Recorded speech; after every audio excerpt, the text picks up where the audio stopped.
Hello friends, कैसे हैं आप। मैं अमित मिश्रा स्वागत करता हूं आपका अपने यूट्यूब चैनल S4A में। और आज हर बार की तरह एक नए टॉपिक के साथ आपसे चर्चा करेंगे, एक नए टॉपिक पे। और वो टॉपिक भी संविधान से ही है। हम जानते हैं कि संविधान को 3 पार्ट्स में क्लासिफाई किया गया। पहला जो है संविधान के भाग, दूसरी उसकी अनुसूचियां और अनुच्छेद। आज हम जहां पे डिस्कस करने जा रहे हैं, जिसके बारे में डिस्कस करने जा रहे हैं, वो है संविधान की अनुसूचियां। संविधान की अनुसूचियां जब हम चर्चा करते हैं तो जो मौलिक संविधान था, मौलिक संविधान में कितनी अनुसूचियां थी? 8 अनुसूचियां थी। और अभी जो वर्तमान में कितनी है? 12 अनुसूचियां हैं। तो आइए एक एक करके समझते हैं उनको कि क्या है। ठीक है, किस अनुसूची में क्या है। पहली अनुसूची क्या है? पहली अनुसूची में राज्य और संशासित प्रदेशों का, भारत के अंतर्गत जितने भी राज्य हैं, जितने भी संशासित प्रदेश हैं, उनका वर्णन किया गया। मतलब कितने राज्य हैं, कितने संशासित प्रदेश हैं। 28 राज्यों और 8 संशासित प्रदेशों में अभी फिलहाल वर्तमान में कितने हैं? 28 राज्य और 8 संशासित प्रदेश। जो दूसरी अनुसूची है, दूसरी अनुसूची वेतन भत्ते और पेंशन से संबंधित। वेतन भत्ते और पेंशन किसके? हमारे आपके नहीं। वेतन भत्ते और पेंशन किसके हैं? वो वेतन भत्ते और पेंशन भारत के राष्ट्रपति के वेतन भत्ते और पेंशन, उच्चतम न्यायालय, उच्च न्यायालय के न्यायाधीशों के वेतन भत्ते एवं पेंशन, राज्यपालों के वेतन भत्ते एवं पेंशन, और लोकसभा, राज्यसभा के अध्यक्ष एवं सभापति, उपसभापति से संबंधित जो पेंशन है, वेतन भत्ते हैं, उनसे संबंधित प्रावधान, और नियंत्रक महालेखा परीक्षक। तो इस तरीके से उच्चतम न्यायालय और उच्च न्यायालय के न्यायाधीशों के भी जो वेतन और भत्ते हैं, सब उनका भी वर्णन इसी के अंतर्गत आता है। इसके बाद आता है शपथ। शपथ का जो वर्णन है वो तीसरे शेड्यूल में है, तीसरी अनुसूची में। किसके किसके शपथ की बात करता है? संसद के सदस्यों के, राज्य के विधानमंडलों के सदस्यों के, और किसकी बात करता है? उच्चतम न्यायालय, उच्च न्यायालय के न्यायाधीशों के जो शपथ है उनके बारे में चर्चा करता है। नियंत्रक महालेखा परीक्षक के शपथ के बारे में चर्चा करता है। इन सबके शपथ के बारे में चर्चा है होती। यहाँ एक बात जानने वाली है, जो राष्ट्रपति के शपथ से संबंधित प्रावधान है वो आर्टिकल 60 में है। इसमें अनुच्छेद 60 के अंतर्गत राष्ट्रपति के शपथ से संबंधित प्रावधान है। जो उपराष्ट्रपति के शपथ का प्रावधान है आर्टिकल 69 में, और राज्यपाल के शपथ का प्रावधान किसके अंदर है? आर्टिकल 159 में। इस तरीके से हमने शपथ पे चर्चा की है तीसरी अनुसूची पे। चौथी अनुसूची क्या बताती? कि जो राज्यसभा के सीटों का बंटवारा है, एलोकेशन ऑफ सीट्स,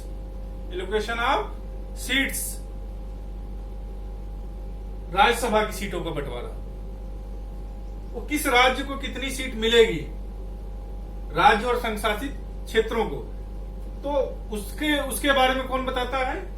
चौथी अनुसूची। जहां तक संशासित प्रदेशों की बात है, 2 संशासित प्रदेश हैं जिनको राज्यसभा में सीटें मिली हुई हैं। वो कौन कौन से हैं? दिल्ली और पांडिचेरी। ठीक है। इसके बाद 5वीं अनुसूची आती है। 5वीं अनुसूची अनुसूचित जनजातियों और अनुसूचित जाति के नियंत्रण एवं प्रशासन से संबंधित जो भी प्रावधान है उनके बारे में चर्चा करता है। 6वीं अनुसूची भी जनजाति से संबंधित। ध्यान देना, 5वीं किससे संबंधित है? अनुसूचित जाति और जनजाति दोनों से। 6वीं सिर्फ अनुसूचित जनजाति से संबंधित है, वो भी किसके किसके? 4 राज्यों के, असम के, मेघालय के, त्रिपुरा, मिजोरम, असम, मेघालय, त्रिपुरा और मिजोरम। तो इस प्रकार से इन दोनों में कंफ्यूज नहीं होना। एक में अनुसूचित जाति जनजाति दोनों की बात की जा रही है, किसमें? 5वें में, और 6वें में अनुसूचित जनजाति की बात की जा रही है, वो भी 4 राज्यों के, असम, मेघालय, त्रिपुरा और मिजोरम। इसके बाद जो 7वीं आती है, सातवीं अनुसूची किससे संबंधित है? सातवीं अनुसूची संबंधित है शक्तियों के बंटवारे से, डिवीजन ऑफ पावर्स। वो शक्ति किसकी किसकी बट रही है? हमारी आपकी नहीं है। हमारे आपके शक्तियों का बंटवारा नहीं है कि मुझे क्या मिलेगा आपको क्या मिलेगा। शक्तियों का बंटवारा किसका है? संघ और राज्यों के बीच। जो संघ है, केंद्र सरकार जो है, और जो राज्य सरकार है, उनके बीच शक्तियों का बंटवारा है। मतलब कौन से सब्जेक्ट ऐसे होंगे जो केंद्र सरकार का विषय होगा, कौन से सब्जेक्ट ऐसे होंगे जो राज्य सरकार के विषय होंगे। ठीक है, इन शक्तियों को बंटवारे, इस तरीके से शक्तियों को बंटवारे को करने के लिए क्या किया गया? 3 सूचियां बनवाई गई, संघ सूची, राज्य सूची और समवर्ती सूची। एक और सूची अवशिष्ट सूची है, अवशिष्ट सूची। ठीक है, संघ सूची क्या है? ऐसी सूची जिसमें कानून बनाने का, जिसपे नियंत्रण केंद्र सरकार का होगा। राज्य सूची जिसपे नियंत्रण किसका होगा? राज्य सरकार का। और समवर्ती सूची जिसमें केंद्र और राज्य दोनों का नियंत्रण होगा। और अवशिष्ट शक्तियों से जो संबंधित प्रावधान है वो केंद्र सरकार के हाथ में होंगे। संघ सूची, राज्य सूची और समवर्ती सूची जो है, इसमें केंद्र और राज्य दोनों कानून बना सकते हैं। लेकिन जब कभी केंद्र और राज्य के बीच मतभेद की स्थिति हो जाए, केंद्र कुछ कह रहा है और राज्य सरकार कुछ कह रही, वैसी परिस्थिति में क्या होगा? वैसी परिस्थिति में जो केंद्र द्वारा लिया गया फैसला होगा, जो केंद्र का निर्णय होगा, उसको वरीयता दी जाएगी। मतलब केंद्र का निर्णय मान्य होगा। इस प्रकार से हमने 7वीं अनुसूची के बारे में बात की। उसके बाद 8वीं अनुसूची। 8वीं अनुसूची में भारतीय संविधान में वर्णित भाषाओं की चर्चा है। कौन कौन सी भाषाएं हैं? तो अभी फिलहाल भारतीय संविधान में जो भाषाएं हैं उनकी संख्या कितनी है? 22 है। कितनी है? 22 है। मूल संविधान में कितनी थी? मूल संविधान में 14 भाषाएं थी। लेकिन उसके बाद कई संशोधनों द्वारा कुछ भाषाएं और जोड़ी गई। पहले संशोधन द्वारा सिंधी को जोड़ा गया, जो 21वें संविधान संशोधन द्वारा जोड़ा गया, सिंधी जोड़ी गई। उसके बाद 71वें संविधान संशोधन द्वारा 3 और जोड़ दी गई, मणिपुरी, नेपाली और कोंकणी। मतलब कई बार सवाल आ जाता है कि भारतीय संविधान में वर्णित कौन सी विदेशी भाषा है? तो विदेशी भाषा कौन सी है? नेपाली, याद रखिएगा। उसके बाद जो 92वां संविधान संशोधन था, 92वें संविधान संशोधन द्वारा क्या किया गया? 4 भाषाएं और जोड़ दी गई। कौन कौन सी? मैथिली, संथाली, डोगरी और बोडो। इस प्रकार से अभी फिलहाल कितनी भाषाएं हैं? 22 भाषाओं के बाद जो 9वीं अनुसूची आती है, जो मूल संविधान में कितनी अनुसूचियां थी? 8। ये 9वीं अनुसूची जो जोड़ी गई, ये पहले संविधान संशोधन द्वारा जोड़ी गई और इसमें भूमि सुधार से संबंधित कुछ प्रावधान जोड़े गए। और कहा गया इस अनुसूची में से संबंधित जो कानून होंगे, जो प्रावधान होंगे, उनको कोर्ट में चैलेंज नहीं किया जा सकता। लेकिन 2007 में सुप्रीम कोर्ट में संविधान पीठ ने एक मामले की सुनवाई करते हुए कहा कि अगर कोई विषय जो मूल अधिकारों से संबंधित है और इस सूची के अंतर्गत आता है, तो उस पर सुनवाई के लिए आप कह सकते हैं या अथवा उसमें उसके बारे में कोर्ट में चैलेंज कर सकते हैं। इसके बाद आता है 3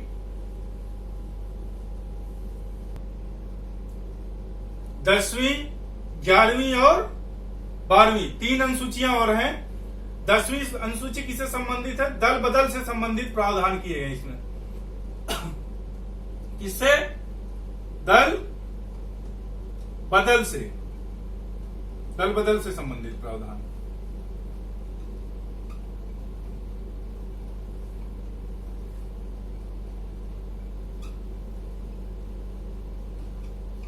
ठीक है। 52वें संविधान संशोधन द्वारा जोड़ा गया था। किस संविधान संशोधन द्वारा? 52 52वें। उसके बाद 11वीं अनुसूची आती है। 11वीं अनुसूची किससे संबंधित है? पंचायत से संबंधित है, या पंचायतों के गठन से संबंधित है।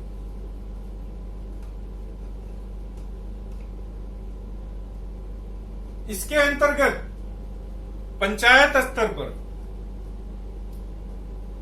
जो त्रिस्तरीय पंचायत की व्यवस्था की गई है उसका वर्णन है, और 29 विषय जो हैं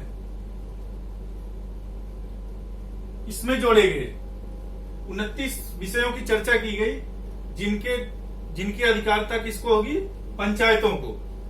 फिर 12वीं और 73वें संविधान संशोधन द्वारा इसको जोड़ा गया। किस संविधान संशोधन द्वारा? 73वें संशोधन द्वारा। ठीक है। इसके बाद आती 12वीं अनुसूची। 12वीं द्वारा नगर पालिका से संबंधित प्रावधान किए गए। किससे? नगर पालिका से संबंधित प्रावधान।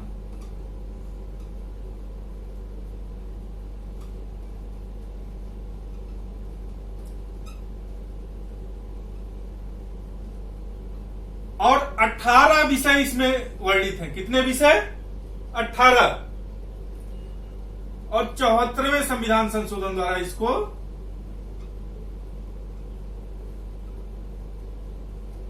जोड़ा गया। इस प्रकार से हमने चर्चा किया भारतीय संविधान में वर्णित 12 अनुसूचियां जो थी। इनसे सवाल बहुत बनते हैं, खासकर 10वीं अनुसूची से, 11वीं और 12वीं से। 73वां संविधान संशोधन कितनी बार पूछा गया है? 74वां कितनी बार पूछा गया? भाषाओं से संबंधित जो अनुसूची 8वीं, उससे भी कई बार सवाल पूछे गए। तो इन अनुसूचियों को विशेष रूप से एक बार आप पढ़ लीजिएगा। इस प्रकार से हमारा जो आज का टॉपिक था भारतीय संविधान की अनुसूचियां, वो समाप्त हुआ। आगे आपके सामने एक नए टॉपिक के साथ फिर चर्चा करेंगे। अगर आपको ये हमारा सब्जेक्ट, ये टॉपिक पसंद आया हो तो हमारे चैनल को प्लीज लाइक, शेयर और सब्सक्राइब जरूर कीजिएगा। धन्यवाद।